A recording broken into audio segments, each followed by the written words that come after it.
Hi guys, today we are learning how to fix unable to load photos or videos on iPhone. First, unlock your iPhone and go to the home screen. Now swipe down from the top of the screen to open the control center. Here you need to check whether your internet connection is working properly or not. A weak or unstable network can stop photos and videos from loading correctly. After opening the control center, look at your Wi-Fi or mobile data status. If your internet connection is weak, connect to a stronger and stable network. Once your connection becomes stable, the loading issue may fix automatically. Most of the time this problem happens because of slow internet speed. If the issue is still not solved, go back to your home screen. Now open the Settings app on your iPhone. This section helps you manage system settings and software updates. Sometimes outdated software can also cause loading problems.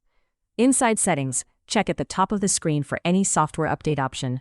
If you see Software Update available, tap on it immediately. Now update your iPhone to the latest iOS version. Updating the software can fix bugs and improve phone performance. After opening the update page, tap on Download and Install. Wait for the update process to complete successfully.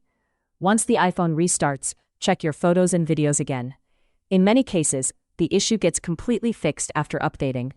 If the problem is still not fixed, you may need to restore your iPhone. Before restoring, make sure to back up your important data safely. Restoring the device refreshes the system and removes software issues completely. This method usually fixes the problem 100%. And that's how you can easily fix unable to load photos or videos on iPhone step by step. If this video helped you, make sure to subscribe and comment below for more simple tutorials.